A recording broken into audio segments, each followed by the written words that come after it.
Hey guys, Philip Shadler here, your local real estate agent in Los Angeles, and today I want to talk about where's the market heading. How does it look for buyers? Are there any advantages for buyers? There are some, so stay tuned.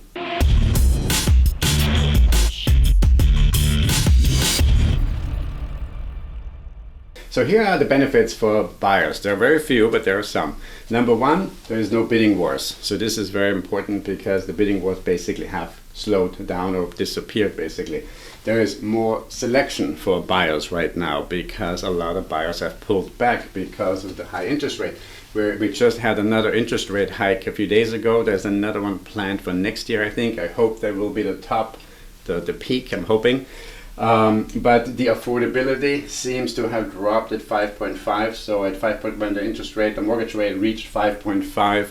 That's kind of when the buyer business kind of dropped.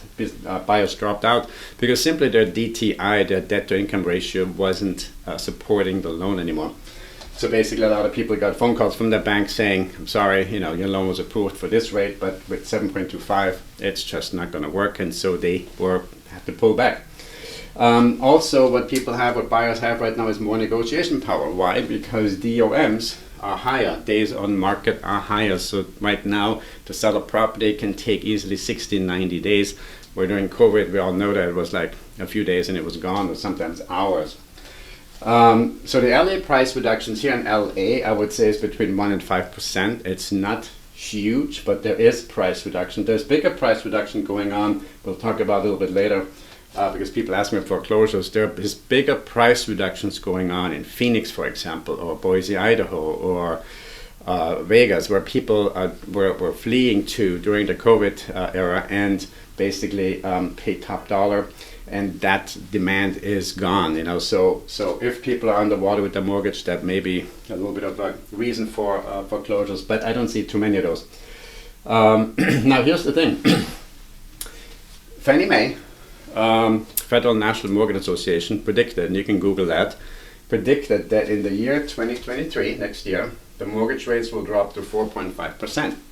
So if that happens, I would guess that would be more likely towards the end of the year, or the summer or the end of the year. I don't think it's going to happen too soon. However, if you're serious about buying as a buyer, I always tell my buyers, if you're planning to buy a house 6 months, a year from now is the time to plan, to have a game plan, right? So, for example, you could do one or two things. One thing for sure is if this reaches the peak, if the interest rate hike reaches the peak, we don't know exactly when that is. So it's very important to monitor the market data. But if this would be true, so it would stand to reason that the best time to buy is to get the best deal with the highest interest rates just when it starts descending, before it starts descending, because with the high interest rate, you still get all these things. You get more negotiation power, and maybe sellers even pay something towards your closing costs or your discount points. So if that would be true, you get the best price here, right? 6 months later, after you close escrow, you can refinance. 6 months later, if this would be true, you could refinance. So now what you would have gotten as a buyer is the best selection, the best price, and 6 months later, you get the best price on the mortgage. So really, that would be one scenario where buyers have an advantage. And again, this is very important to plan this out now and also to monitor this very carefully. There is another scenario what you could also do here is a 7-year ARM and then refinance. So a 7-year ARM stands for adjustable rate mortgage. You can be locked in for 7 years at the current interest rate. Usually adjustable rate mortgages are not my favorite thing because you just never know where it ends up unless you're an investor. You're doing it for 1 or 2 years, and again you do a 7-year ARM or even less than that, but that would make sense as an investor. But that would also be an option to go into a 7-year locked ARM and then refinance later on, which is a similar scenario to this, but you still get the benefit of negotiation power here. One of the things people ask me about foreclosures. So again, we know that real estate is very regional, and I really don't see much reason for foreclosures because we're not in the same situation that we were in 2008, where people would just throw the keys to the lender and walk away from their loan. there's really no reason to do that, and here's why. During COVID, most likely, most people refinance and got a really good rate. Some have a rate of 2.5, 3%, whatever.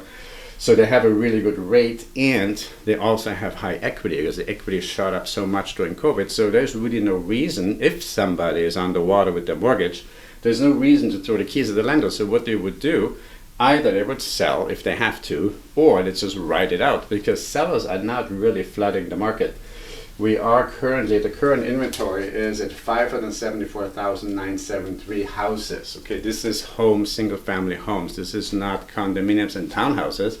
However, out of approximately 83 million homes, that is kind of low inventory. Now the inventory has been seen going up, but you also have to remember the DOMs are longer. So if you had an inventory with a certain amount of houses already, and now we're getting a few more on top of that, it seems like the inventory is growing, but really a lot of it is already sitting there for a while. So it's kind of a little bit of a tricky situation there. But it is slowly increasing. We would guess, this is actually done by Altos Research. Altos Research researches every single home sold every week in the United States. So it's a very good company, and very good company for data. So I think I would actually recommend for buyers to go on there, because this is great to monitor the market data and be on top of what the Feds are doing, what the market is doing. Tune into this very much. Do not listen to the news. The news don't have a real estate license, and they're in the business of sensationalism. So they make money with scaring you, making you think like the real estate world is falling apart and it's the end and whatever. So I would not listen to that, because oftentimes when people realize, or when the Fed say, okay, the interest rate is coming up to 8% or 7.75, you have to remember the interest rate is not always directly related to the mortgage rate. Oftentimes the mortgage rate is slightly lower. And also, if you have a good lender, a good relationship with the lender, and I have some people, if you don't need somebody, you need to have a great lender that has your best interest at heart. Very, very important, and is very experienced, because a great lender can get you a much better rate than just walking into a bank possibly. So it's very important to know somebody personally. The idea is, if you're serious about buying, and this is what I tell my clients, like I had somebody call me the other day and said, oh, I'd like to make an offer on this house.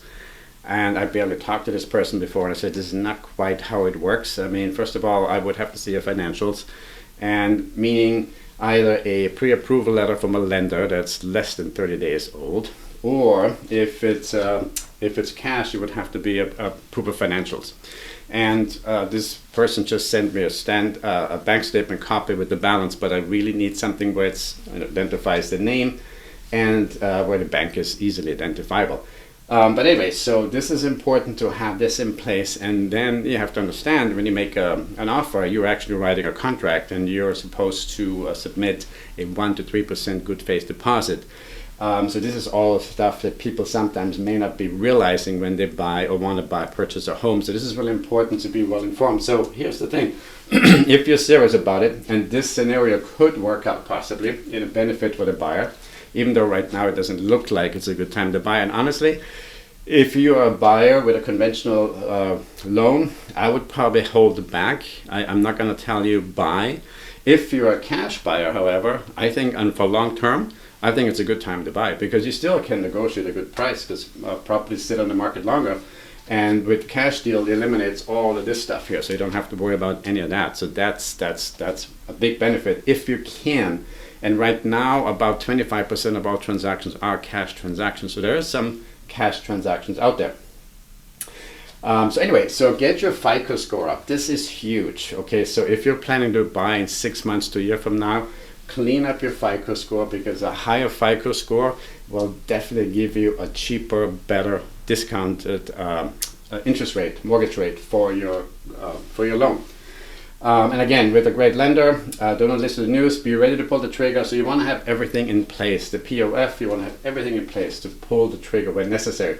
And foreclosures, we talked about in certain regions, yes, there might be some, but I don't really see any, because like I mentioned earlier, people have a lot of equity in their house and have a cheap mortgage. So There may be some in some small areas, but I think if anything, it's going to be more likely going to be 2024, if any at all. This will be depending on the economy. If people lose their jobs, again, if it's a couple in the house and one loses their job, they might be able to ride it out because of the high equity and the low mortgage rate. Anyway, I hope this makes sense. If you have any questions about real estate, please call me at 310-918-2260. I also recently teamed up with a great commercial broker, so we do commercial real estate as well. If you have any business for sale, let me know. And thank you so much for watching, and I'll see you next time.